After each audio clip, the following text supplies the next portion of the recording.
panel. I'm excited. We have Massimo Rigotti. He's the host of the Sober Method podcast. He's going to introduce himself after I go through the panel. Then we got Pete. Pete's our regular guy. Pete is the co-host, right, Pete? Mm-hmm. Voice the Voiceless. Keep going. He's also the host of Pete vs. Anxiety Pod, and he's on 16 panels next week. This week, maybe even a little more. And then we got David, who's from the Bad Habits Network. David's going to get into all the shows. There's too many to mention. Right. And then today we got a special guest, Amber Abila. Amber helps women break free from binge eating and overeating by rewiring their brain so they can finally feel normal and in control around any food without restriction or constant willpower battles. After years of looking successful on the outside while secretly struggling with food, she discovered through coaching and psychology that nothing was wrong with her at all. She simply needed the right brain tools to shift her unconscious habits. Those simple tools created dramatic changes in both her eating and her entire life. Now she's on a mission to help other women stop feeling broken and alone. Amber, welcome to the show. And she's also the host of Become a Confident Eater with Amber Abila. Amber, welcome. Thank you for having me. We're excited to have you. So, tonight we're going to talk about a lot of things about food, right, that people don't talk about. The FDA, they have a lot of loopholes, which, Amber, you probably know. You've probably looked into it, about what they can use in food, what they can't use. Foods that are banned here that aren't banned anywhere else in the United States, and how sometimes overall, and not even chemicals, just food in general, can, hurt you both physically, mentally, and emotionally. Binge eating, you've dealt with that, Amber. I've dealt with it myself. At one point in time, I was almost 426 pounds. 242 pounds now. So I'm on a journey. I just lost close to 120 something pounds. So it's that mindset shift, right? That you're able to, rewire the brain and stop fixing things and getting on the right path instead of, for me, for the longest time, I blamed everyone else why I was so heavy. And so, I blamed society, I blamed work, I blamed everybody else till I looked inside and found that, I'm the only one that can control this. So I'm excited. So we're going to start at the top. David, we're going to go around with you. Just explain to everybody, what podcast you have, where they can find you, and then we're going to get into the discussion. All right. Well, like you guys said, I'm part of the Bad Habits Network. My wife and I actually co-own that together. I have my main show, Blown Pistons, which is the automotive podcast. And then I also have Broke But Not Out, which is a men's mental health podcast, which I know looking forward to having Jimmy on at some point. I've had Pete on. And my, wife, she has a women's fit wellness podcast on there. And each one of our kids actually has a podcast or a show on that. I mean, we've got some that are serious. We've got some that are, funny. We've got, our dogs even have a podcast that we set up, which Pete is going to be the voice of one of a guest on there. That's right. Real soon. And, if anybody ever wants to be a guest, we can figure it out. And our chow chows will interview you. And so it's interesting. But each one of our, like I said, each one of our kids has podcasts. They do many different things, especially like we have one of our sons that's 19 mentally. He's between 4 and 6. He's got rare form of Down syndrome. He's autistic and everything. And he does a show where he interviews people and it goes really off the rails at times. So it's hard to understand where you're going with that, but that's pretty much it in a nutshell. I mean, that's all of us. Plus we're starting up a new podcast, which with Pete, Living Pete Broke. So yeah, we've got a lot going on. I told you it's busy, Jimmy. I was going to say, there's Pete getting another podcast, doing another thing. So up next, we have Amber. Amber, let people know where they can find you, where they can find the podcast, where they can find your work, or, and where they can contact you at. Yeah, so you can find my podcast on anywhere you get your podcast, really. It's called Become a Confident Eater. And then the best place to connect with me is just on my website, theconfidenteater.org. I also have a free guide on there. It's a free audio that you can listen to that guides you through what to do when you get an urge to binge. And so that's an awesome free resource that you can check out on my website. Perfect. Up next, we have Massimo. Massimo's going to go next. Oh, good evening, everyone. I'm Massimo Rigatti, Sober Method podcast Okay, Jimmy. and All right. creator of the Sober Method. You can find all of my stuff at sobermethod.com. And you can get started there as well. Free guides, and the entire method is free. You can find me on all socials at Sober Method as well. So happy to connect and be a part of this incredible team of mental health. I guess we could call ourselves experts. As I like to say, I'm not a professional, but this is all through lived experience. I am Right. not a doctor. I do play one on TV sometimes, but that's it. You know. So, Massimo, we appreciate that, and then we're gonna get to the last one. The last one on the panel is my good buddy, The my cleanup best hitter. friend, Gotcha. my good buddy, and my best friend, who doesn't answer text messages and phone calls. Okay. Pete versus the Anxiety Pod. And Pete, we love you. Thanks for We the terrible appreciate intro, you. by the way. But yes, I'm Pete, the host of Pete vs. Anxiety. You may recognize Amber and Massimo, actually, as two former guests. I invited Amber this week for this week's topic because this is her area to kill it at.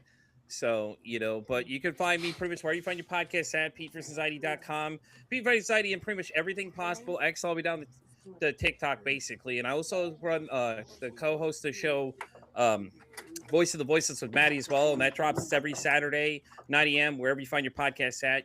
But it's great to be here. So Always great to have Pete. Pete's a good buddy of mine, even though he doesn't answer the phone. Amber, very nice to have you. Massimo, awesome as usual. And then David, great to have you. So tonight, guys, we're going to talk about preservatives in our food, just basically food in general and how it helps and hurts us, right? So we're going to talk about research suggests that preservatives, right, particularly parabens, may contribute to anxiety, depression, and ADHD. And the big thing is a Canadian study linked the presence of methylparaben in newborn to ADHD diagnosis in children, right, by ages 7 and 8. So think about that, right? And it's a common preservative. It may have endocrine disrupting effects that could lead to reproductive problems, breast cancer, and inflammation. And that's just one. That's parabens that are in the food that we're eating. So what do you guys think is something that, when it comes to food, what's one big thing that you guys would say to people before, putting something in your body? And we'll start with Amber first. For me, I would say basically, if my aunt used to say to me, if you can't pronounce what's on the label, you shouldn't be drinking it or eating it, So Amber, what do you think one of the biggest things we should do as a society as a whole, right, to be able to educate people more about what they're putting in their bodies? I love that. And I think that's a really good general rule of if you can't pronounce it, it's probably something we are not used to having in our body. If you think about it, humans for hundreds of years survived with just the foods in the natural world. We didn't have all these other ingredients, even things like protein powders or things that we consider like health foods. We didn't have those. We ate meat for our protein and milk for our protein. And that's how our body survived and did really well for a very long time.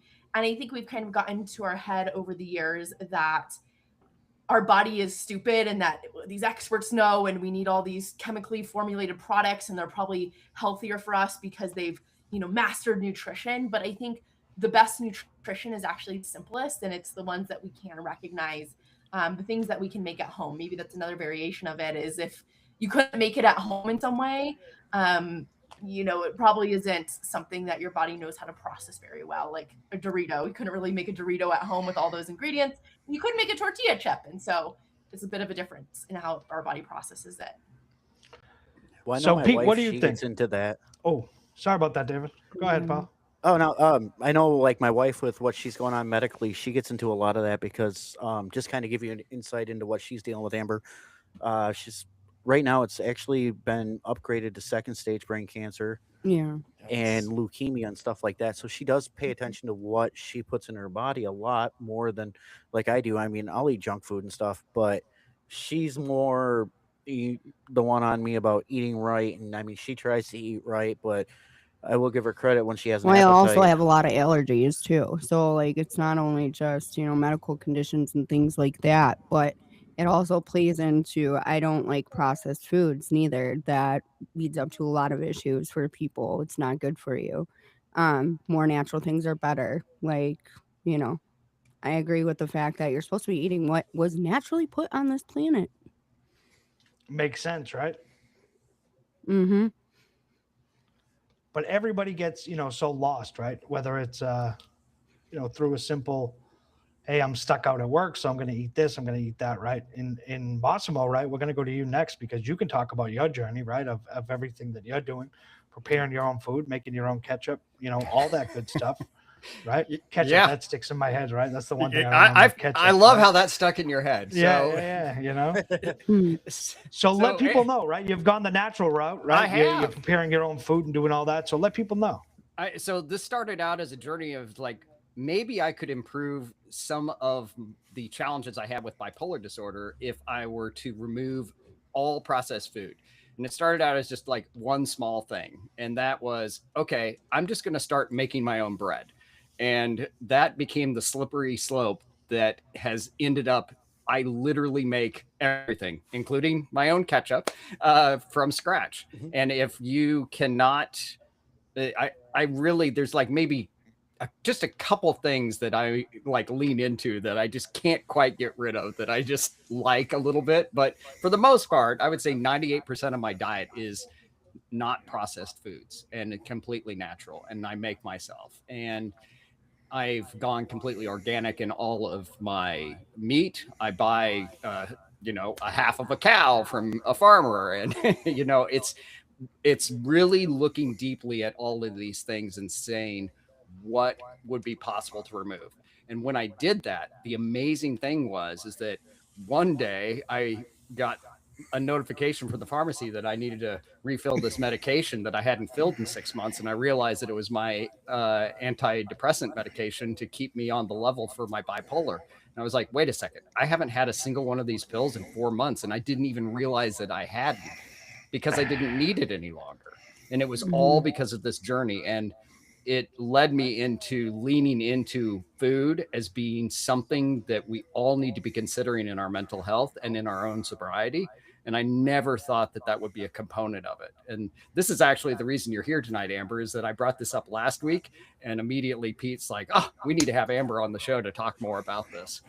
Exactly. Because during Amber and I's conversation, we talked about the additives in your food. And like, if you really read the labels of what you're eating, like look at how many ingredients are in these things, take like any popular brand or something your kids are eating these days. Just look through everything that's in there, man. It's all crap they're putting in there, but it's that sugar and everything else that it gets you so addicted to it that you just want it, and like I was telling Jimmy and Massimo for Amber joined us is that, the hardest thing for me is finding something to replace that sensation you get from eating those foods. Like, chips was a big weakness for me. So I had to find something with that same kind of crunch sensation for me. So, I try to replace some other stuff. And my friend that's watching now from Canada herself is the one that gives me hell all the time. She's like, go eat real food. Go eat real food. So I show her what I'm eating sometimes. And I'm like, look, I got some real food now. Leave me alone. Okay, here it is. Oh, you mean like all the Red Bull you drink all the time too? Listen, leave my Red Bulls. Listen, that's going to be my new sponsorship, okay? Red Bull is my weakness, all right? I'm sorry. Well, Pete loves Red Bull. I would like to say, Bloom, if you are listening, please send me some. Bloom is more natural, and it's really not. None of it's natural. Yeah. It's all bullshit that we're putting in our body. They can. Well, you can ask my husband over here. If we go to the store and we're looking at energy drinks, that's exactly what I do is I look at the ingredients right away. Like, I'm very mindful of what I put in my body that way too, because I was one that was addicted to energy drinks for a long time, like the 5-hour energy shots, things like that to keep going. I was in food service for 15 years. I see what goes in and out of fast food restaurants and the ingredients on these boxes and what people are really putting into their bodies. Like, I mean, one of our sons is autistic, and I mean, processed foods have been linked to autism. So I mean, there's a lot going on. Like, I mean, when he was talking about the cancer situation, I started switching over to more natural things like using molasses and cinnamon and honey and lemons and things like that, and putting more natural things that way in my body. And I'll tell you right now, I eliminated a lot of medications that I was on, and I feel so much better in regards to things and how I respond physically to things. Like when I was doing chemo before, about a year and a half ago, I could barely get out of bed. Now I have my days, but I still get up and I do things and I stay positive about it and don't put certain things in my body. That's just like I found out that I have what's called alpha gal syndrome. So I'm allergic to a lot of things like dairy wise, beef, venison, pork, all sorts of things. So it's like I have to be very mindful of what I put in my body. Yeah. So it's a lot to think about, and how it does really affect your mental health, how it affects your body, how it affects everything. Yeah, I think that's the tough part for a lot of people, right? They don't think about it. Everybody's, I would probably say 80% of the world's population is on autopilot / Groundhog Day. They're going through the motions, right? So nobody's truly worried about what's going in their body. They're just worried about getting through the day, right? For me, oftentimes, one of my biggest things recently was energy drinks, right? Coffee. I'd have coffee first thing in the morning, followed by an energy drink at lunch, an energy drink at dinner, right? And I wasn't eating. So I'm saying to myself, at what point is the crash going to come? Not the crash of, my body, but the crash of my mental health. And then with that comes the crash of my physical health, right? Because it's all I'm putting in my body. So a big thing, right? People don't know is, have any of you guys ever heard of the yoga mat chemical? You guys ever heard of that? So it's, I haven't. it's I can't even pronounce it. It's azadicarbonamide, right? It's nicknamed the yoga mat chemical, right? It's specifically used in the U.S. in bread, in baked goods. What it does is it improves texture, right? It's linked to asthma, and it's banned all the way across Europe, but it's still commonly used in a lot of American products, right? So think of that. Something that we think, right? It says here, it doesn't matter if it's wheat bread, whole wheat, right? It doesn't matter. It's still that chemical is in all of them, right? So think about that. If you have kids or yourself, you're putting that into your body, and you don't even know. You don't even know the facts. And the big thing is as a society, how do we educate? How do we get people on the right path to, not stop pushing back on what they're putting in their bodies, what the chemicals like. If you go to the store, for instance, right, and you buy meat at the local mart, right, the local shopping mart, it's usually like everyone thinks that when you buy the meat, all that red stuff's blood. It's not. That's all chemicals that they use to, they shoot into it. Preservatives to keep it fresh, to Preservatives, keep it out exactly. longer. Yeah. And have you ever seen the size of chickens, right? The chicken when you get at the supermarket, it's like, you ever seen chicken legs that big? No. Yep. Yeah. No. One of the biggest things I started learning with food was when I had high blood pressure and I started eating a lot of chicken from the supermarket, right? I was baking it, and my doctor said, "Yeah, blood pressure is higher than it was a month ago. How the hell is that possible?" And I said, "Well, I just went on a chicken and salad diet." And he goes, "Well, where are you getting the chicken?" I said, "From the local supermarket." He goes, "You know how much sodium is in that?" And you don't think about it, right? Oh, I'm eating healthy. I'm eating chicken and salad, but it's really not. Yeah, that's where I think too on that stuff. I know, like, I actually got told I need to eat more red meat because I'm more of a chicken, pork, or chicken. You like eater, pork, you like more turkey, things like that. Yeah. So Now, Pete, what do you like you're not to a eat, big Pete? red meat eater. What do I like to eat? It's everything, probably everything bad you shouldn't have. Honestly, just pick anything off that list I probably shouldn't be eating. It's probably what I eat. Honestly, like I'm a terrible eater. I'm like, I'll be the first one to tell you. But between my sleeping habits and then my Red Bull consumption, and everything else, I'm a mess. Yeah. But it's hard though for me because I'm always constantly on the go. So I need to go towards more of like a meal prep system myself, just get everything and just really focus on what I'm putting in. But for me to actually do that, yeah, that's Yeah, and I think easier said than done for me though. So it is. And I think a lot of people have to start looking at food, Oh, right? yeah. Not for taste and all that, but for fuel, right? Because you are fueling your body. And if you put shit in it all day, you're not going to feel good. But if you're fueling it with the proper things that you need, right? And that's You think what you eat. Yeah. I mean, Yeah. if you've never, I'm sure you've Mhm. never heard that one before, but I am. your brain is the biggest energy consumer of anything in your body. It consumes a Yeah. third of all the power. How are you fueling that brain? And if you're fueling it with junk, then it's not going to react well. Yeah. Yeah. Amber, so Amber, what does your day look like when it comes to food? My day when it comes to food, I typically eat a breakfast, lunch, dinner, a snack somewhere in there. That's usually what I recommend to my clients as far as like a general meal structure, especially when people are struggling with binge eating. It tends to look a little bit more chaotic than that. Maybe energy drink in the morning, protein bar in the afternoon, and then big binge at night. And so, big thing I work on with clients is getting them into a more regular meal routine.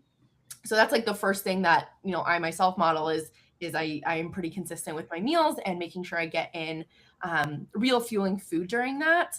And then as far as like what I eat, most of it's pretty simple, and I call it my formula with the number 4, where I try to get in protein, fat, carbs, and fiber in every meal. And I say fiber in the form of like a fruit and vegetable. And Pete was talking about meal planning, and it's hard to get things together. I think of it more as like ingredient prepping, and that is what makes it really simple for me. So at the beginning of the week, I'll think about, what's a protein I'm going to make for the next couple days. Maybe roast up a veggie and then make some quinoa or rice or something as a carb. And that just makes it really easy for me to have foods that are readily assemblable. And I don't need like this big complicated meal plan of 20 different, types of complicated meals. Yeah, and I like that, right? Because Amber, you think about if you're meal prepping and say you do come home from work, right? There's no excuse to be like, well, I don't have anything prepared. I don't feel like cooking. I'm tired. I'm going to order, I'm going to order a sandwich or order a small pizza or whatever it may be, right? If you have the food readily available in the fridge, right? You come in, you just heat it up, and it's one of those things where that was one of my biggest things, and I say this and I don't say it proudly, but I used the excuse, and I'm not picking on you people. I used it as an excuse for so long, right? I'm so busy at work. I'm so busy, right? I used to work 16 hours a day, 7 days a week. And I'm not lying when I say this. For a good 5 years, I went breakfast, lunch, and dinner, Wendy's, McDonald's, and and Burger King. Literally for 5 years. That was my Jesus. And again, the excuse that I used, I'm too busy, right? It's so much easier just to stop, get something right.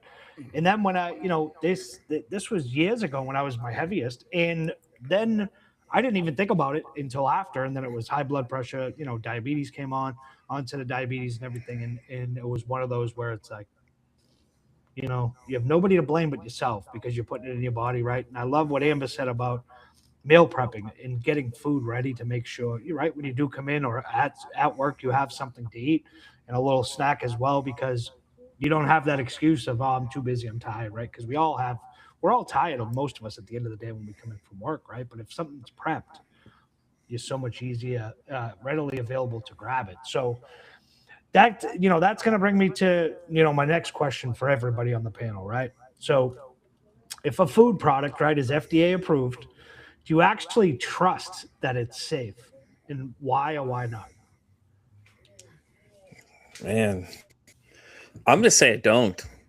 Yeah. Just because it just all the things you hear are true. Like it's like they let little things go through, and it's like, think about all these chemicals they allow them to put in these foods now that claim they're regulating, but it's like, why is it there? Oh, well, it's there for this. You have all these other reasons when we don't really need it all. Like Massimo, for example, he's eating everything natural, and look at how much better he's doing versus most of these other people every day that are going to these places. Like Jimmy said, I don't even know how he survived all that, man. Eating fast food 3 times that every day. You know what I think of though? I think of the best example is like, you remember the movie Super Size Me? Morgan Spurlock did that documentary. And whenever you want to go eat fast food, go watch that and see what he went through, because it's just like you're watching this poor guy deteriorate little by little as he's eating this crap every day. And it's like some people are doing this diet. Like Jimmy just said, he was doing it too. And it's just like literally, God, man, it's just like it makes you not want to eat it for a while either. Which I'm like, I used to be a big fast food, and now it's like I cut it out as much as possible. Like I'll go once in a while, but it's like you couldn't pay me to eat it nowadays. You couldn't pay me. I'm literally saying right now, Burger King, if you called me and told me we'll give you $20,000 to eat a Whopper, you could shove that $20,000 in there. I'm good. For $20,000, I may eat the Whopper. I'm not gonna lie. No, because I'm sorry, but 20, not me. 20,000, you cannot pay me enough to eat that. So Massimo, right? And for the listeners, right? And for the listeners, when that pops up on the screen, if you click it, that's going to bring you to Massimo's website. That's going to bring you to Amber's website. For Pete versus Anxiety, that's going to bring you to the Pete's podcast. And then when I pop up Bad Habits, that's going to bring you up to the network and bring you right there. So if you're listening or if you're watching, you can click that and it'll bring you right to the websites of everybody that's on the panel where you can contact them and talk to them. So, Massimo, what do you think? Again, back to the question. If your food product is FDA approved, do you actually trust that it's safe? Why or why not? I wouldn't trust it at all. And the reason that I wouldn't is it falls back into the same kind of big pharma discussion that we had last week. All you have to do is follow the money here. And so often the greased palms that occur, and I've spent a good portion of my life in those rooms. And I think greasing some of those palms. Yeah, exactly. And that's how things get done. And that's how so much of and so many of these items and additives have been added into our food in this country. And we've allowed this symbol that the FDA, it means that it's safe or that it can be consumed without any thought. People just say, oh, well, it's FDA approved, it's fine. Yeah, without any real thought on whether or not it is or not. And then, of course, so often we see where it comes out later. We have a whistleblower that comes forth and says, well, this actually occurred behind the scenes and it really wasn't safe, but this was in order for this company merger to happen. We went ahead and approved it so that that would occur. And then they never go back and roll it off or think of the consequences that it has on the human beings, and it's unfortunate, but that's just how the world works today. And I think that if we all would be a little bit more sovereign in our own thinking and remember that we are responsible for ourselves, we start making smarter decisions like you did, Jimmy, by saying, hey, I'm not going to eat fast food anymore. And look at you. You've lost a couple 100 pounds. See, exactly. That's been great. And Pete Again, here trying to wean himself off grams. sugar and chips, it's just, boy, chips do sound really good though. Doritos, sponsor Pete. The last time I used to love Doritos. I mean, like we keep bringing up Doritos, and I think Amber started this, but Doritos are so good. But I haven't had any Doritos in like 3 years. Even one chip. Could I eat just one? And I know I couldn't. So no, Lay's has it right on the bag. I bet you can't eat one. That's their little, line. There's no way. Their slogan. I'm not even going to tempt myself. You just can't eat one. Even Pringles. Remember, once you pop, you can't stop. Remember, you can't stop. That's how they get you. It's really good advertising. Oh, no doubt about it. But you know what? I would argue that there's probably some addictive qualities within those very additives that we're talking about right now that we haven't stepped back and think, oh yeah, that additive probably is addictive, and that's part of the reason that you're leaning back in to have more and more of it. And I don't have any research on this. I mean, Amber, maybe you can answer that question. Is that actually a thing? So this is where I'll jump in and go on a little deep dive of this, because Jimmy's mentioned a lot of scary ingredients that are out there. But there's one that no one is talking about that has been my big field of research the last couple of years. And the 4 most common ingredients in the American food system right now are water, sugar, salt, and natural flavor. Now, I mean, water's water. We've heard about sugar. We've heard about salt. Natural flavor. But no one's talking about wait. She knows what she's talking about. Yeah. And it sounds so insuspicious natural. because it's like natural, right? And now the thing with natural flavor, let me make it clear. Natural flavors are not, that we know of, causing cancer, causing ADHD, or any of these other things. That's not the problem with them. The problem with natural flavors is how they interact with our body's built-in nutritional wisdom. And so in order to understand this, we have to understand why food tastes good to us in the first place. Because everyone who comes to me says, well, the main reason why I overeat is because it tastes good. Okay, well, why do foods taste good to us? So we have this system built in from thousands and thousands of years ago that helps guide us nutritionally. You know, you think about, we need hundreds of different vitamins and minerals and nutrients every day. We did not survive as humans by just willy-nilly picking up whatever we found on the ground, putting it in our mouth and eating it. We had to have some way of sourcing nutrition to make sure we get enough of something, and then also having a way of stopping, feeling satisfied, so we didn't deplete the berry bush or eat so many berries that we didn't get any meat that day and not get nutrients from that. So how it works is, again, we'll think about hundreds of years ago. You eat an orange, you bite into it, your brain tastes sweet and it tastes the flavor of an orange. Well, then after it digests, your gut gets vitamin C. And so your brain makes a prediction. It says, when I taste an orange, I'm going to predict that I'm going to get vitamin C. So the next time I'm low on vitamin C, I'm going to send out cravings for an orange. Now let's think about something in our modern food system, like an orange gummy bear. Right? There's no orange nutrition in that. But what happens is it's this really hyper concentrated flavor, and they've taken the extracts of these flavorings, dialed them down as much as they can to really light up our brain. And the reason it's lighting up our brain is because we taste that orange gummy bear and our brain says, wow, Amber, you must have found the most nutritious orange in all of planet Earth. This is good. This is beneficial for survival. You should have a lot of these. And so we start eating them, but then there's no vitamin C ever arriving in our gut.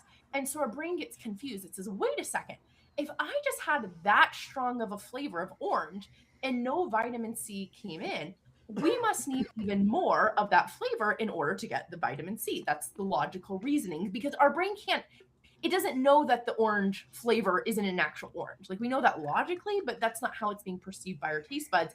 And the flavor chemists, they know this because they've engineered it to taste realistic enough to taste like something natural, but hyper palatable enough to make us still want to eat it. And the problem with this is it both drives up our engagement in eating of the processed food, but can also drive up cravings in overeating on the real food.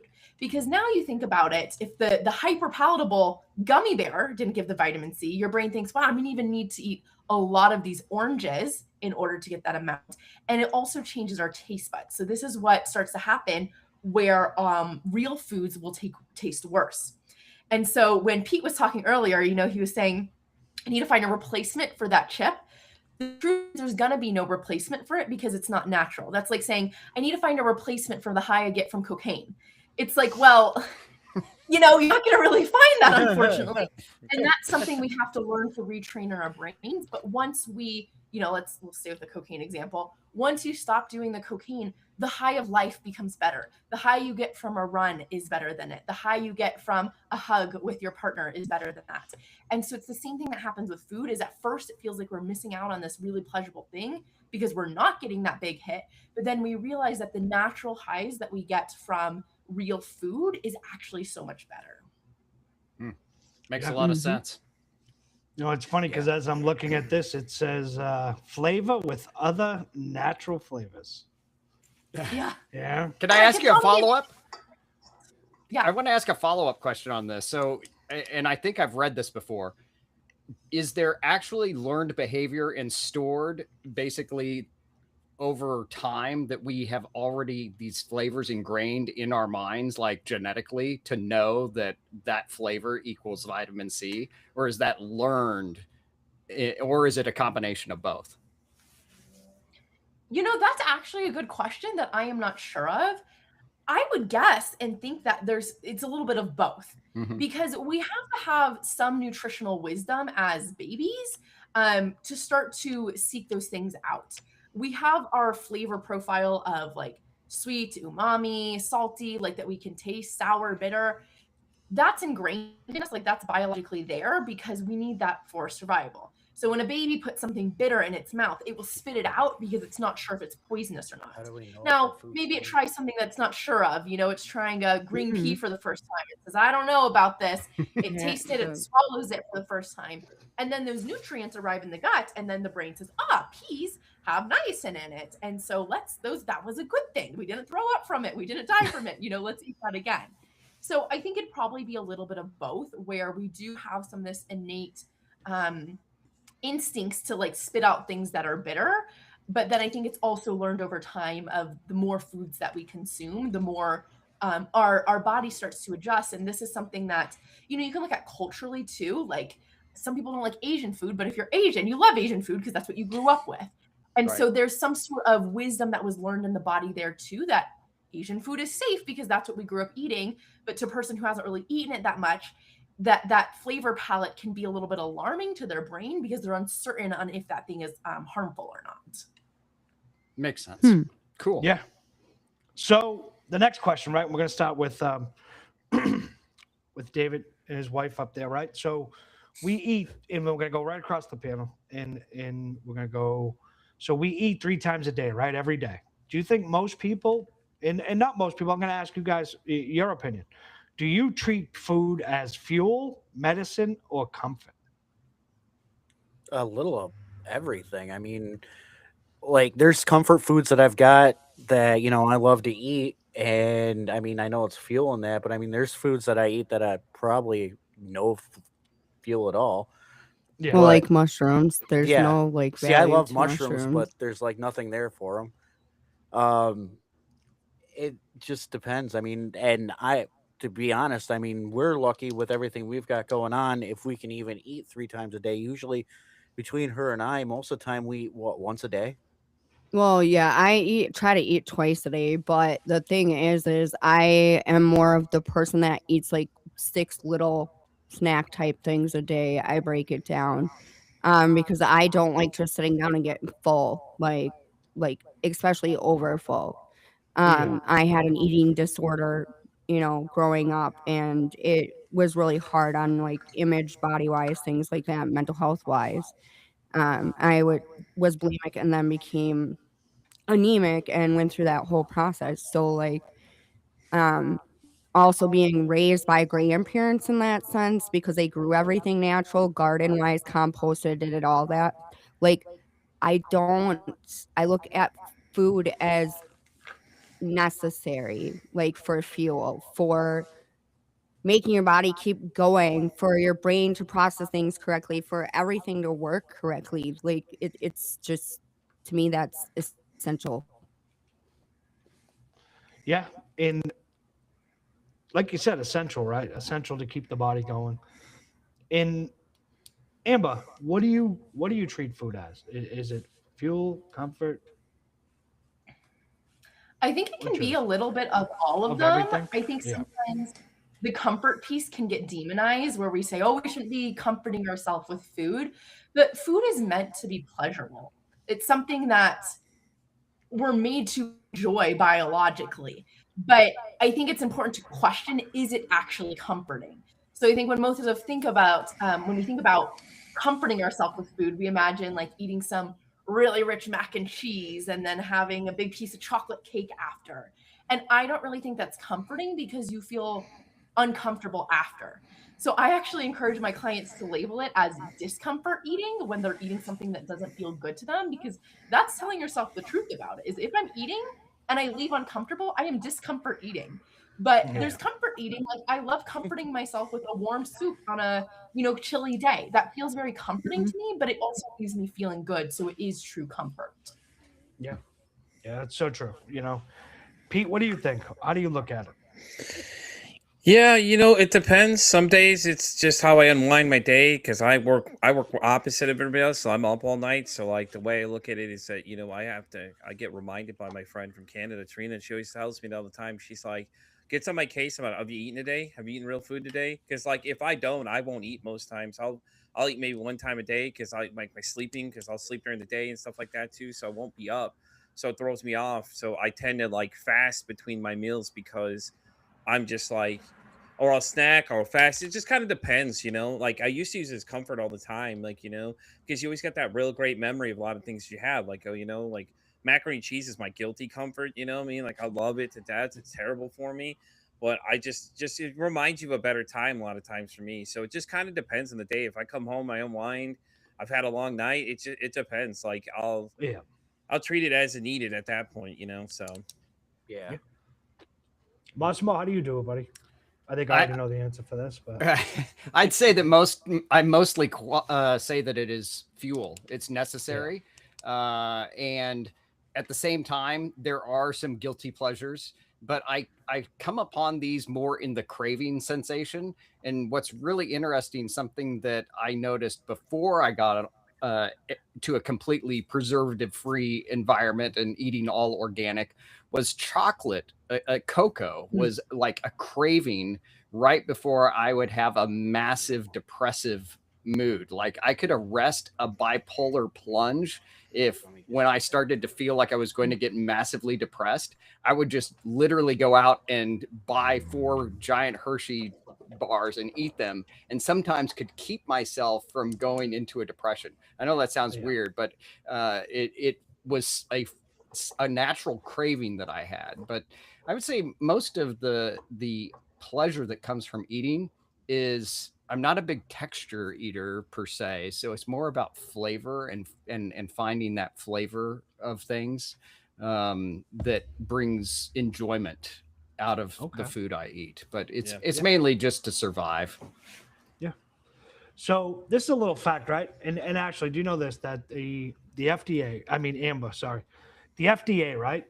They often, and actually that's David's wife, so that's my mistake. So the FDA often doesn't know what chemicals, right, are in our food because ingredient manufacturers, they self-report their ingredients as generally recognized as safe, right? Does that shock you?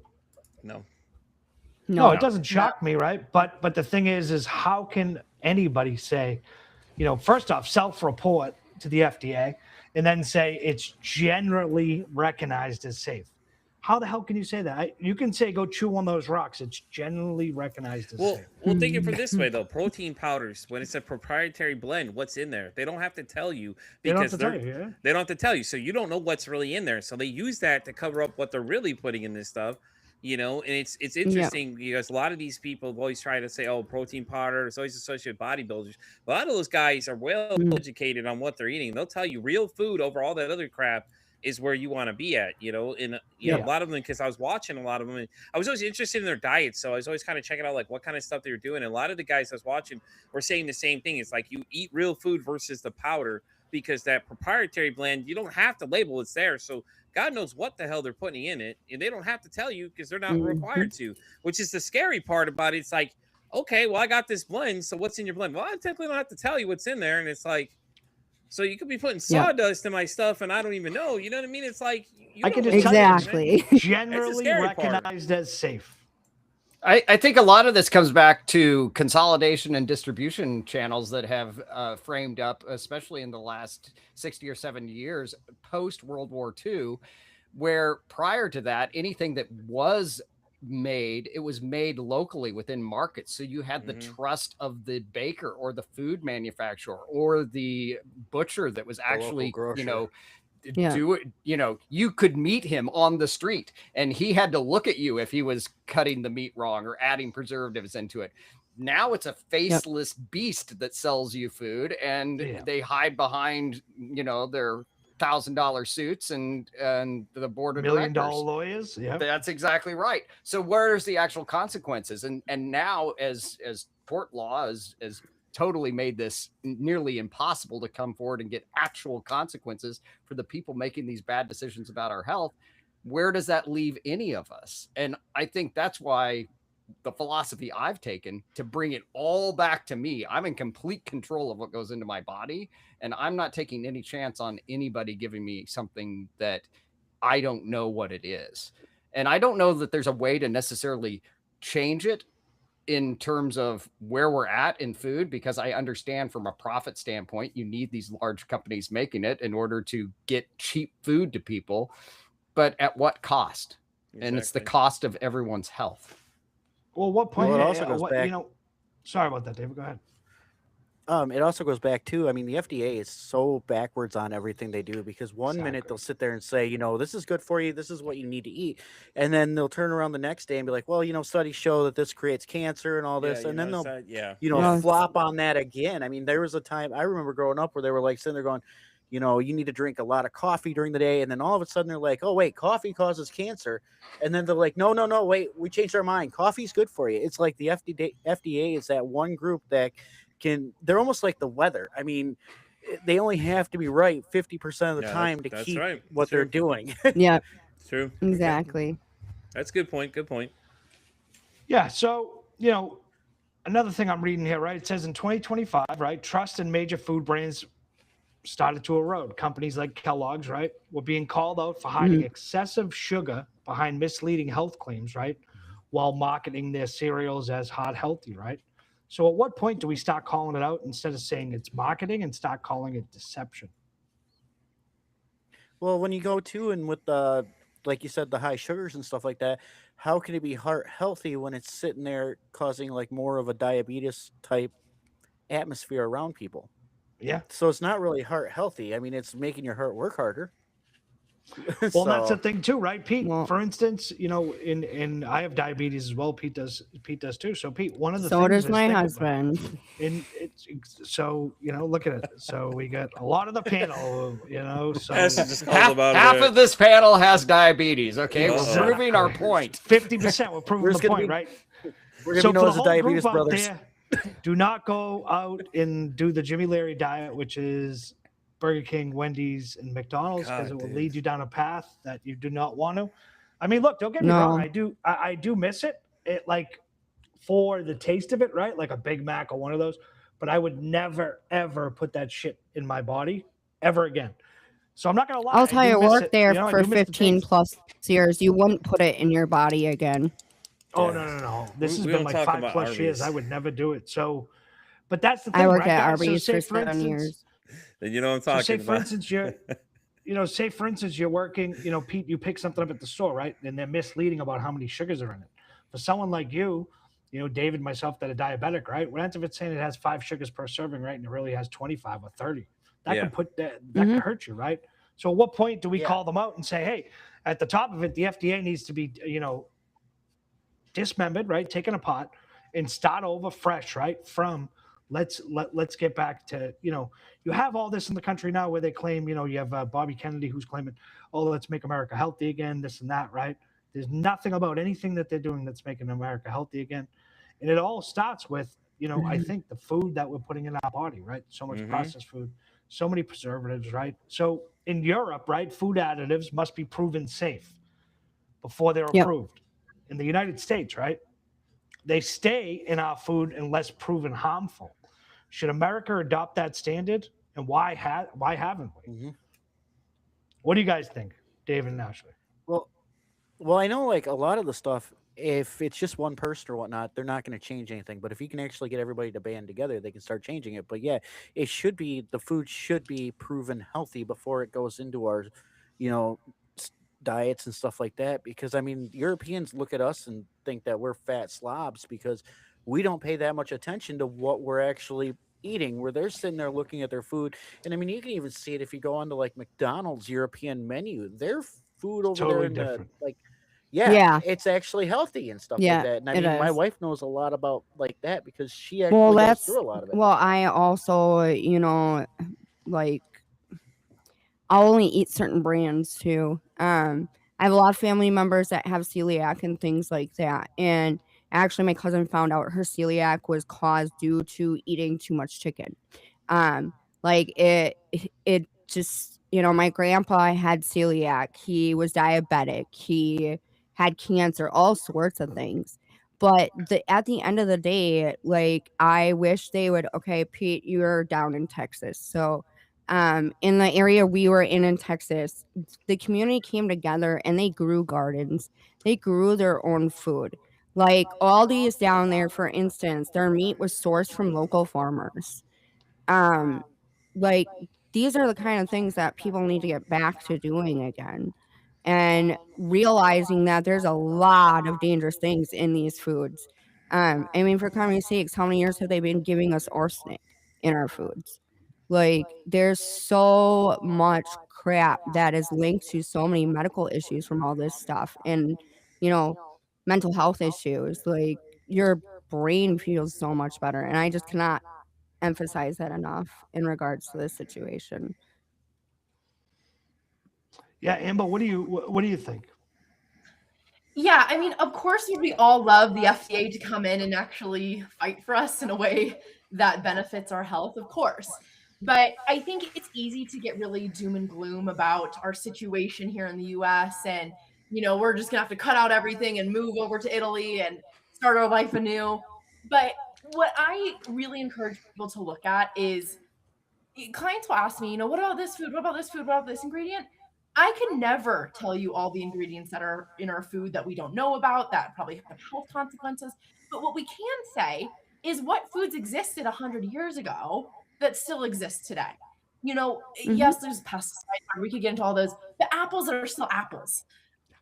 Meat is still meat to a degree, right? Of course, there's been things happening to it, but we can't get too much into the perfectionism of, well, I can't eat this and I can't eat this. And do your best to get organic, local food when possible. But if you are eating real foods, again, that existed 100 years ago, that still exists today, you are doing 99% better than most of the population, and really giving yourself credit for that and not letting yourself get too overwhelmed by everything that we might possibly need to research and look into, and just be like, okay, here's what we do know is healthy.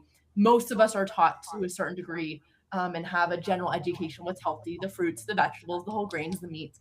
Sticking to that will get you really far. Now, Pete, you're up next. What do you think, Pete? What was the question again? So the question is, in Europe, food additives must be proven safe before they're approved. In the United States, they stay in our food unless proven harmful. Should America adopt the European standard, and why hasn't it? Why hasn't it? Because the main thing is, how do we keep people home? Here we go with the sound effects in. Okay. Gotta wake you up, Pete. I'm awake. Listen, so my thoughts on it is think about it. What keeps everybody addicted to everything? The additives that are in our foods. The additives in our foods are what keeps everybody addicted to. High levels of sugar, that's what people want because they want that sweet sensation. Like being diabetic, I crave sugar bad. Like drug addicts crave drugs kind of thing. It's highly addictive. Like I see it all day, every day. I literally just crave it. Like when I search for it, I'm literally looking for it. Like I'm looking for a fix. Basically, when you're at work, it's literally right there in front of you. Pete. Yeah. Oh yeah, trust rows me, and rows of it. Yeah, there's a Krispy Kreme craze like 5 seconds away from me. Trust me, I know. I have to see it all day, every day, and I don't think it doesn't. Yeah, you got to make sure when they come out nice and warm. Yeah, nice. So good. I'm good. No, I don't think you're helping them there, Jimmy. Most days I can resist it. I get my fix and my Red Bull fix. I'll help sometimes that little edge, but it's like why don't we adopt it though? Like think about it, because like if you go over to Europe, things taste different. People are like, oh well, I don't like this. Yeah, it doesn't taste the same like we were there because everything here is loaded with sugar, everything else. But if you go to these other countries that actually regulate what's going in their food, it tastes a lot different. Like look at like they were saying the McDonald's menu, like Dave and Ashley were saying over there. Think about it. The way they're preparing it differently because they have to. They don't have a choice. It's not like here in America where they can do whatever they want. There they have set standards and they stick to them. And it's like they're looking out for people. Like, hey, listen, you have to have real food in here. And you can't have these certain things in there because they're harmful to you. Here, it's just like, well, let's just throw stuff in there, hide it behind a label. It won't matter, So that's why we haven't. Because think about it. Because how do you keep people coming back and buying something? You have to keep them addicted to it, so they keep coming back for more. Because if you don't, then you're not going to have sales, and then the company will go out of business. It's a tactic that's been used for a while. Why do you think they have the colorful characters on cereal boxes? Because kids are your next target audience. Anybody that's done any little research in marketing knows, like, you look for that target audience. Who's your next one? For those guys, kids. What do they like? Sugary things because they're giving sweets and all these things that we give all their kids. We don't think about. Oh, well, it's got a cute little character. It'll be fine. It's all right, Well, but, nowadays it's a QR code on them. That too. But think about it, though. It's like we made fun of all these parents about being helicopter parents, but they were right from the beginning to keep an eye on the things that they're putting in there. Like oh, you can't have this because there's too much sugar in it.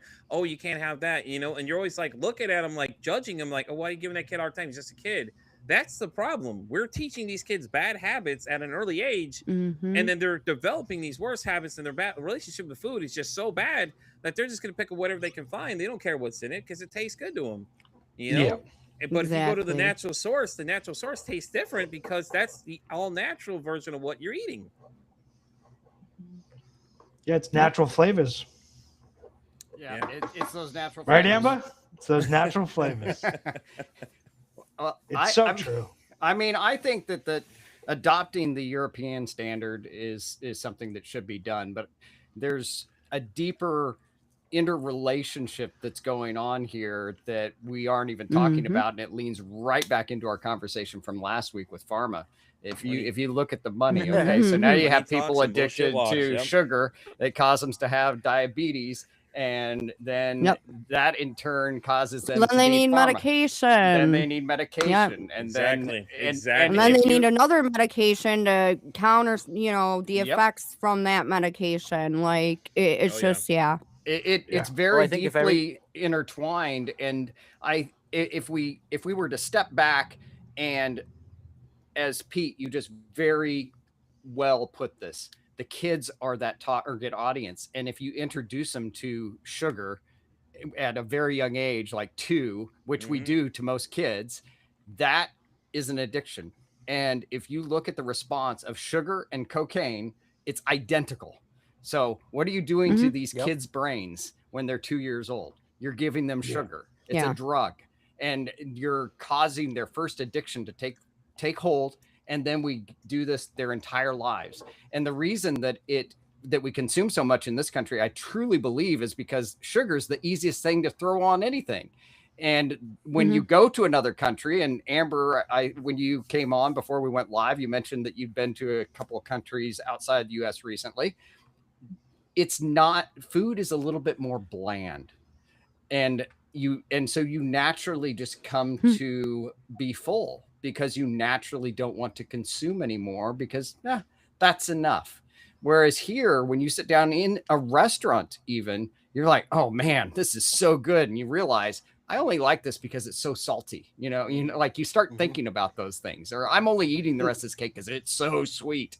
And just dialing that dial back just a little bit would help so much in this country without even bringing the whole FDA into the equation. If we just were to take the natural flavoring and dial it back from the 11 it's on to maybe a 5 or a 6, and I think we'd be a lot better off. Yeah. Well, this country doesn't really want you to do that too, because if you look at it, like, okay, it's been proven studies that cancer and sugar go hand in hand because the cancer cells look for that sugar, feed off that sugar. They bind Now, to it. the if molecules. you take that off, not only are you hurting like the FDA and stuff like that, but then you're sitting there, like you said, pharma, you're hitting them. You're hitting the drug administration and stuff like that. It's not only just going after one, it's going to have a domino effect in the whole government relation thing that, they don't want us thinking on our own. They want them to be like, we're all knowing, we know what's best for you. And but the moment that we start thinking is the moment that they start losing a paycheck with us not buying into the crap that they're putting out there. And I mean, because if we started eating less sugar, we'd have less, not as much cancer going on. I mean, I'm not saying that would stop cancer. I'm just, since the cancer cells love to feed off of sugar, it would help do that. It would decrease in diabetes. It would decrease in a lot of stuff. So, yeah, I mean, I don't know what the rates are in other countries in Europe as far as like the diabetes and stuff like that. But from everything that I've understood, America is like one of the highest rates of it. And it is, a lot of it is because of what we eat and what we just basically throw down our gullets. And I mean, I'm guilty of it too. Yeah. I love my sweet tarts and stuff like that. But I mean, that's just basically pure sugar. So it's not just sweet tarts, your chocolate, everything. And then I not harp helping. on them about not eating He's going under the bus. vegetables or anything. yeah, you're not helping me at Ash all. on is this. keeping it real over here. She's like, let me keep it honest with you. Listen, stop lying to them. Let's get real about what you're eating. Tell them why you don't eat veggies. not a huge fan of the taste. The texture bugs me. It's Love this. Or It's a weird thing. what? I'm not gonna take food away from what? Oh yeah, that's right. Because I like meat, so I always use the excuse I'm not taking food away from my my food. You know, because I want to see them grow up big and strong and healthy, so I can eat them. Mm-hmm. Yeah. That's the I like excuse. meat. Oh my So- god, it's great. So as we're coming up on the hour mark, right? I got a couple more questions right before we go. So the same Frosted Flakes, right? Pop-Tarts and Wheat Thins sold in the U.S. have been reformulated, right? Or banned in Europe and Japan because of preservatives. Does it Yep. bother you that companies know how to make safer versions and just choose not to for American consumers? Well, I think Start- this David goes Nasher? to- Oh, sorry. Go ahead, I Amber. think, yeah, she Yeah, can go ahead. Yeah, Go for it, first, Amber. Lay it on 'em. Well, I was gonna say, I think this goes back to our values as a society too. You know, we've kind of talked about how we want it to be cheap, but that's kind of Mm. how we value things as Americans too. We want things to be cheap. We want things to be fast. We live in a very hustle, go, go, go culture, and so you know, I think inadvertently, yes, it's been the companies, but it's also been it is that relationship between our values and the company values that kind of intertwine with each other. But I was just in Japan before this, and what's interesting is they have 7-Elevens everywhere that you know they're similar to American 7-Elevens, but they're very different in another way because in their 7-Elevens they have an abundance of fresh foods. You know, you would have fresh cut strawberries, and if you ever cut up strawberries, you know they only stay fresh for a day or two before they go moldy. So what that's telling you is, oh, every day or two they are replenishing these strawberries or taking out the bad ones and making sure it's constantly fresh for you. And you'd look in their frozen food ingredients and there'd be very little other things that you couldn't recognize. You know, it'd all just be like, oh, like I can make this at home and just freeze it. And that's how their frozen food is. And a lot of that is because, yes, their government is protecting them in a little different way with it, but also because their culture really values food. They value sitting down. They have signs posted everywhere. You're not allowed to eat while you're walking. You must be sitting down. They'll get mad at you for it. And so their culture too is around, we value the meal. We value sitting together as a family. We value high quality ingredients and the best of the best that we can buy right now. And I just don't think we value that in the same way in the US. We're starting to maybe a little, but we're starting to realize, oh, we've kind of gone wrong along the ways with wanting TV dinners and fast food and convenience. But I think so. I think it goes hand in hand between the companies and also the consumers' values. Okay. Well said. Yeah, I can understand that. You know, so David Nash, so what do you guys think? Good.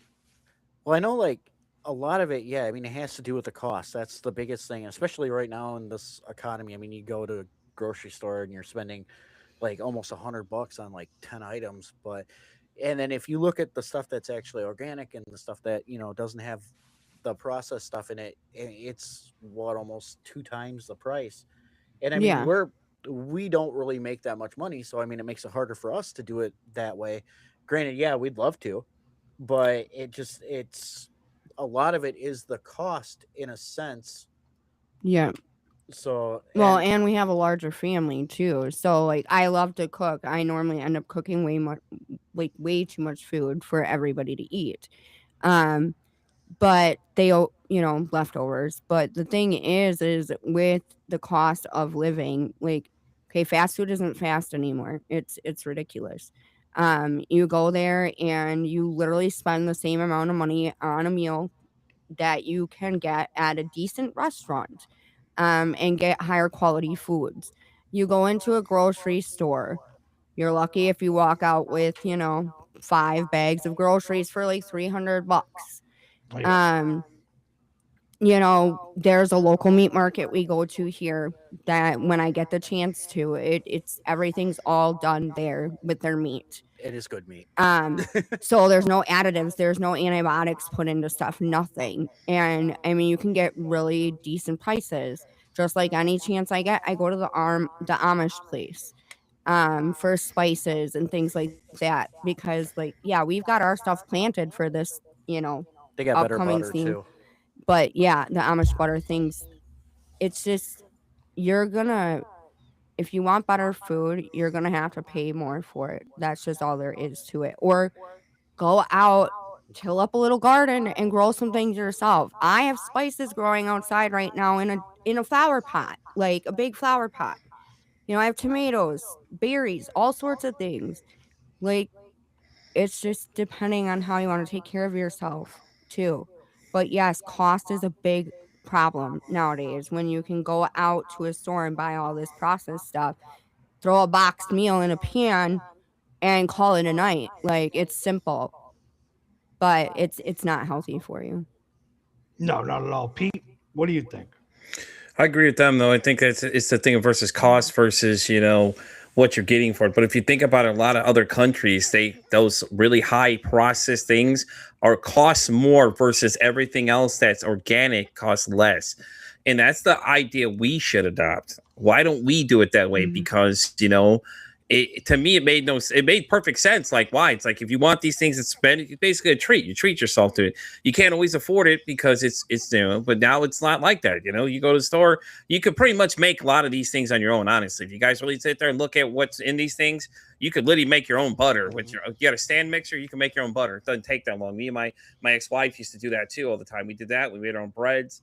And you felt exactly. You know what I'm saying? Like, everything that you think of, you can make it on your own. It's just having to do it. But it's pretty interesting when you look at all the ingredients. It's like there's basic things, but you can control what you're putting in there, though. So that's all. Massimo, what do you think? Yeah. Well, I think that what you value is the expression of what we see is what we value. And I think that's true in every culture on this planet. And I think that systems are designed to do exactly the outcome that you see. And the system that we have designed in this country is performing exactly what it's designed to do, which is to make us sick and consume drugs and be hospitalized and be in poor health. I think that if the system were designed differently, it would perform differently. And the only way to change that is it's starting to happen. I feel like it is that we fundamentally have to recognize that what we're doing to ourselves, if we had cleaner food going in, the secondary impacts of everything else will fix themselves. So it starts with the food. The cleaner the food, the better the food, the less possibility that you're going to be sick, the better health you're going to be in. Therefore, you're not going to be taking as many drugs, and therefore you won't be hospitalized or be in constant pain or whatever it is that is impacted. But food is that building block. And I think that the system is performing exactly based on what we value. We value that cheap, quick, move forward. That's what we value as a society, and that's exactly what we're getting out of the system. Yeah. So that's going to bring me to the last question, right? So for everybody, if eating clean, right, costs more money, and eating cheap essentially means eating chemicals, is healthy eating actually a privilege? And who gets left behind in this conversation? I think you just said it right there. Think about it. It is a privilege because it costs more, and the people that can't afford all those costs get left behind, which is just makes no sense because we're the ones that drive the economy. You figure you want to keep your source very healthy by giving them better things, but if it costs more, because if you look at the cost of a lot of these things, it's crazy what the prices of this stuff is. Even fast food's gone up. Think of where it was from where we were all younger. To where it's now. Like, it was like $4 to go to McDonald's. Now it's like $14 for one meal. It's like, what? You used to have the dollar menu. Yeah, exactly. Yeah, the dollar menu. You had all these other things, and it's like they took it away, but people keep going though, and it's crazy because that's what everyone's saying. We're all in that go society, and just that little effort that we could do to just like plan our days better. That's all it takes is planning. For a lot of us, they can't plan anything. That's the problem, and I think that's the hardest part for people. Like, like we've touched on, if you had something ready to go when you get home, there's no excuse for you to go buy this crap and things like that too. But if you think about it, you can buy a lot of the stuff at like local farmers markets for less than what it would cost you to go to most stores and know who's growing your stuff. So, but I think you just said it right there. It made perfect sense because it is a privilege. Think about it. If it costs more to eat healthy, no one has, a lot of people don't have the money to do that. People don't think about it as like how to break it down to like, if you buy something in bulk, you can buy it in bulk, get a bunch of it. Like Massimo said, he buys half a cow, think about it. He's buying all that ahead of time so he can plan everything else. The veggies you can get regularly. Farmers markets pop up all the time. Just get your fresh vegetables every week. Go and get them. things like that. Why do you think it costs more to go to some of these other high expensive restaurants? Because they're going out and picking up the stuff straight out the markets good because they're food. getting it fresh. You know what I mean? So, I mean, it makes sense though. I think that two things can be true at the same time here, though, and Mm-hmm. I'm going to make that argument to see if it stands up with anyone else on the panel, and that is, if you were willing to eat a little bit more simply, then I think that you could bring yourself within a greater budget, like trim down the number of items that you were going to eat and sticking to like simple pasta, 1 or 2 protein meats, and really trim down any of those excesses and really start to see food as a fuel only, then I think that you could actually find it. Because quite frankly, when I started this journey, I thought, oh man, this is going to be so expensive. But instead, what I found myself doing is eating less items or types of things and really trimming into seasoning particular things. Like, as you mentioned, yeah, I buy half a cow twice a year now. So I buy a whole cow a year, right? That's a lot of meat. So when you are doing that, you have to flavor it in different ways to eat a whole cow. I mean, it's like sitting down and trying to eat a whale. You got to do it one bite at a time, but it's going to taste really bad if it tastes the same on the first bite as the last bite. So you have to learn how to work within those confines. So my argument is that yes, it is a privilege, but I also think that it could be managed and be not as expensive as it's made out to be. Because if you go to the store and you start trying to buy organic food at the supermarket, you're going to go broke. I mean, you will. Yep. So you have to, if you want to take the voyage that I've set myself on, you really have to get strategic about how you're going to do it. I mean, I know we'd like to start doing it that way. Like I said, like she said, she's starting to plant, stuff like that. And to be honest, I mean, she's always wanted to farm, but I think she's scared I'm going to eat the animals because. Yeah. He'll be out there with a fork on the side of the cow trying to. I just want like a little farmette. But I mean, growing up working on the farm and then helping my grandparents with the garden and then canning and, we hunted, like we had deer meat, we had, elk. We were hunters that went all around, but fish, like we love fish, like, But who doesn't? And it's the same thing with a pig and the cows. We processed everything ourselves. And so, like, seeing all that and then, working in the fast food industry for 15 years. And, I gained a lot of weight from working at Dunkin' Donuts when I did. But I mean, yeah, if we could do it naturally, we would. I know. And kind of, it reminds me of a funny story that she actually hit me because we were at there's a busy farm thing where it's like all petting zoo and that. I grabbed one of the piglets and in front of everybody I said, look, sandwich size. And next thing you know, she's backhanding me because there's a bunch of kids looking at me like, oh my God, did he really just say David, that? don't traumatize the kids, man. Come on now. Damn it. Come on. But, can't take you any place, dude. I mean, yeah, if I could have a farm and do it all myself, I'd love to, but it's just, you've got to kind of have a budget to be able to get started in that. And I think once you have that budget and once you have all that set, then, it comes cheaper. You're kind of paying more in the beginning, and then the long run, you have the benefits of it. It's just getting to that starting point and getting away from everything But it's like Massimo said, like, if you, look around, like in our community, we have local farmers you can go buy eggs from. You can buy all sorts of things from, like, squash, things like that, vegetables, your local farmers market. We have one almost every weekend in our community. Like, you can go to the Amish places. Their stuff is really cheap. As long as you know where to go, it is obtainable. Like, you don't have to go and grow it yourself. It's I think funner. They got jumbo eggs. You really should say funner. It is funner.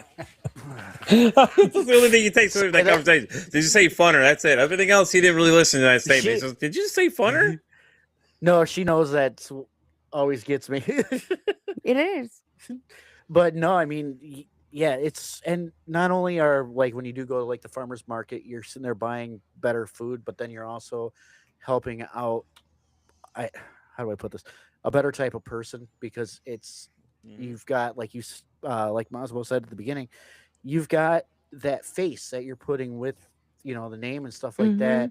And you build more of a a relationship, More personal experience. and everybody's happier, and you know where you got the stuff, and it works out better. So, and I mean, I think part of the reason why we want to go to them, but half the time it's nice to be able to get a little extra sleep on Saturday. Mhm. Well, when you have 5 boys, yeah, it's a lot. You want sleep. So So Amber, we're gonna give you the final word. Yeah, I was gonna say, I think it is a privilege, and I think it's also really important to consider that healthcare in this country is extremely expensive, and our food has a big impact on our health, and also overeating is very expensive. I often have clients who come to me and they'll save $400 or $500 a month on food because they're no longer getting takeout. They're no longer having late night binges at the gas stations, overbuying their groceries. And when we're eating these hyper processed foods that are increasing our cravings and increasing how much we eat, we're spending more on those foods. So, when you look at your actual grocery bill every month and you're not overeating and you're eating more real foods, and then you think about all the long-term healthcare costs that you're potentially saving as well, I think it's actually a lot cheaper to eat the real whole foods, especially when you're just getting the truly unprocessed things. I think there's a lot of healthy foods that are marketed as healthy that are just ultra expensive. Again, something like protein powder. Protein powder is expensive. You don't need to have protein powder. This is kind of one of those pseudo healthy foods. But if you're just getting beans, I love beans. Beans are such a superfood that I think not enough people eat, and they should be eating more of. Those are cheap. And when you are not binge eating on fast food and all these other things, you're actually saving a lot of money. true. Amen. I know you were good on that. Amen. And I fast appreciate food. I love the fast food. 5-year fast food diet. Yeah. Pete, I do not recommend it to anybody. So before we finish, right, I just want to thank everybody for coming. Everybody has an open invitation every week. You guys have the link. So that means, Amber, you have the link. You can join whenever you want, Wednesday nights, 7 p.m. We're going to get to the point, right, and I'm telling everybody this on the panel, we're going to get to the point where it comes to first come, first serve, right? There's always there's going to be so many people that are joining us. Pete, you said how many can it hold? 9? You do 9 plus the host, so about 10 altogether. Okay. So 10 altogether. We're going to test the limit on my men's mental health panel. I'm going to have me and 2 experts and another person hosting with me with 6 people that want to be on the panel. So we're going to test 6 contestants on the show. Test you having that? Right, exactly. I was thinking, I was like, wait a minute, but yeah. Yeah, what do we But win? yeah, with knowledge. You win okay? a trip to the mental bin. Here you go. Right. Yeah. Pete, Pete's over here talking about contestants. Pete's tired. I think you need some sleep. So everybody, again, I appreciate everybody joining. And again, you guys have the link. Wednesday nights, we're live here, Facebook, YouTube. Pete, we got to find a way to get live on TikTok. We will figure that out. I know how to get it. I got access from my studio. I'll tell you how to do it though. Okay, perfect. And we'll get that there. We'll get that going. And again, Amber, I appreciate you joining us. Yeah, Amber, thank you so much for coming Thank again. you. It's Thank great you seeing Really so much appreciate for it. joining us. Fine. Yeah. Yes, Thank you. David, Ashley, thank you for joining us. Massimo, as Yes, always, thank you. pleasure, buddy. It's Pleasure. a pleasure to have everybody. And again, to my best friend on the panel, Pete, Here he goes. I love you. Kissing up a little Pete's bit there. the Okay. Best. Pete's the best. He knows he's my favorite this week. He knows. Pete. Yeah, I'm I only can't your say- favorite because why? Just say it because Maddie's not here. That's why. That's all it is. Just say what it is. Just say we all know what it is. Besides, Amber doesn't know the inside joke there, but yeah, just say it. It's okay. It's all right. Pete, I'm just second you best. are my It's fine. favorite. Pete, you are my favorite on the panel. What can I say? Just You are notice taking one thing though. offense. What's the common occurrence amongst all of you? You, This guy right you- here, because all you of were you taking- connected through me. you That's were right. taking Pete is the offense. common denominator. Thank you, Pete, for Pete's- bringing us Pete- all Yes, he together. is. Pete's taking offense because I'm telling him he's my favorite. He's getting all upset. Pete, No. sometimes you No. just have to learn I to see accept through it. the Accept it, Yeah. Pete. You are my favorite. You are Oh, my yeah. young, like what they say. What is it? Young Padawan, right? In Star no, Wars, it's the right? other way around. You're my Padawan. So I'm Yes, your exactly. Padawan. You are not a Jedi yet, okay? So again, I appreciate everybody joining. Everybody Okay. has the link. Pete's my favorite, as he knows that. Next week it will probably be This different. I will week. have a new favorite This next week. week. That's the part he But forgets. this This week, week. Pete is my favorite. Mm-mm. This guy right above me is my favorite. Number one. But again, I can't thank you guys enough. What we're doing here on Wednesdays is, again, we're just getting together. We're having conversations about mental health. Today we were talking about food preservatives and everything. And I do appreciate everybody joining us. You know, we're gonna obviously edit this up, you know, and send it out and put it up on Uncle Jimmy's podcast as well as, you know, the panel, and I'll tag everybody in it. But again, any final words? And we'll start with my favorite. We'll start with this man right up here. Pete, any final closing words? Just talk more about your mental health. Can't say it enough, guys. You know, it's a growing conversation that continues, that's never ending, that we need to continue talking more. Perfect. Amber, any final closing words from you? Yeah, you know, my whole mission behind what I do is to make sure that no one ever feels as alone as I did in my eating struggle. And I think it is so important around mental health to remove the stigma and know that you're not alone. And that, especially around in my specialty, binge eating, there's a lot more help out there than you can imagine. So you don't have to stay stuck forever. Perfect. You do not have to stay stuck forever. I like David and Ashley, Me too. Go ahead. any closing words? I just always, say that mental health is very important, and never forget to be kind and caring to somebody, because you never know what they're going through. Exactly. Yeah, and always That's- make sure check on people. Yep. You never know. But Yep. thanks for having us. We're glad to be on here. Always. We're glad to have you. And like I said, you have the link. So don't feel left out if you don't get a text on Wednesdays. Just join. Just come and join. Because Pete doesn't really let me know who's coming on, who's not. He doesn't send me a text, but Yeah. Yeah. Well, he doesn't answer text either too much. Yes. You gotta yeah, pretty Pete much doesn't call answer him or text wait a either. couple See, I got the hours. same problem too. Pete doesn't answer text. Listen, Pete's only got Oh, 10 fingers, 10 hands. wow. I can't answer everything social wise. Okay, listen, I'm everywhere. Okay, I'm sorry. That man generator know. comes through. I can't help it. I'm sorry. And Massimo, any final words? Yeah, I just want to end by saying that everyone out there, no matter what challenge you're facing right now, that the strength is within you to overcome any mental health challenge. You just have to bring an army of people together and also just look within yourself, because that strength really is within each of us to overcome our challenges, and never forget that. Yep. And in closing, right, for me, I just want to say, when it comes to mental health, right, the first step you have to take is that step for yourself, right? Before you can start anything else, to start the journey, you got to put your feet on the ground and start going. And once you start concentrating on your mental health, right, your physical health, all of it ties in and meshes in, right? And we all just need to be Yeah. better, right? And I say it all the time. We have a panel here where we all go back to our communities once this is over, right? But Wednesday nights is great because we all come together.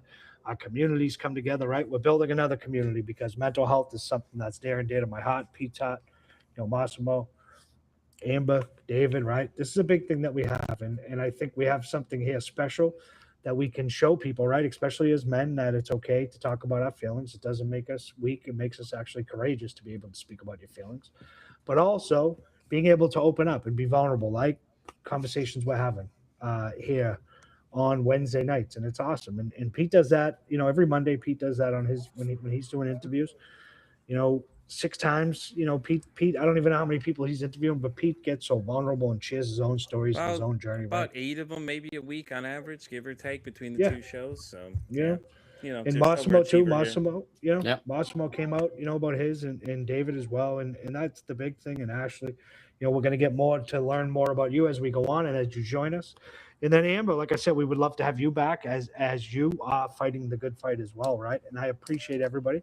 Keep fighting this week, right? It's Wednesday, and keep fighting. We're almost there. It's hump day. Pete, no soda, no Red Bull starting tomorrow. We're gonna crack the Red Bull. Can't make that promise, my guy. Red Bull sponsorship. Pete does not want a Red Bull sponsorship. I want a and I'm Red Bull telling you sponsorship. that right now. And again, I love all you. Hey, you I got wanna another say this host from here the bottom- too. I want to say this from the bottom of my heart. I appreciate all of you on the panel. I love all you guys, and it really means a lot. that you guys could take out a little more than an hour of your day today, right out of 24 hours, and join me and join the listeners to share your wealth, right? Wealth of knowledge, wealth of life, right? And also from learned experiences. And I appreciate that. And I mean that from the bottom of my heart. Every week I'm special enough to have you guys come on and join me. And it means a lot to me, especially my mental health journey. And I appreciate it. And I love you guys. Peace and love. Peace and love. Uncle Jimmy out. Jimmy, remember what we used to Pete. say, man? Don't ask your day. It's ask, hey, how's your mental health, my friend? Ask, hey, how's your mental health? Yeah. That's what it's all about. Yep. All right, everybody. We'll see you Yep. live next week, next Wednesday. Peace and love. Peace and love. I appreciate you guys. Love you. See ya. And let's see if it stops. I don't know if it's going to. Should We're just eventually. going to keep going. Nope. He's like, Just going to keep going live. It looks like it says I don't have a stable internet connection and it will not let me close. I was gonna tell you, you got another host in the studio too. Here's the host of our dog show. Yeah, Pete, can you turn that off somehow or no? no, you're gonna have to. It's not letting It's all me. on you. It's on you, not guy. You're the letting me. host. You're the host. This of is this our thing. life now. We'll just sit here all night. Okay, welcome back, everybody. We're back, and we're gonna do another. Well, here we go. Just And we just can hope this close now. dies out by 10 o'clock because when I go to bed, you're not gonna like the picture in here. Oh, God. Hey. All right, everybody. I'm able to close now.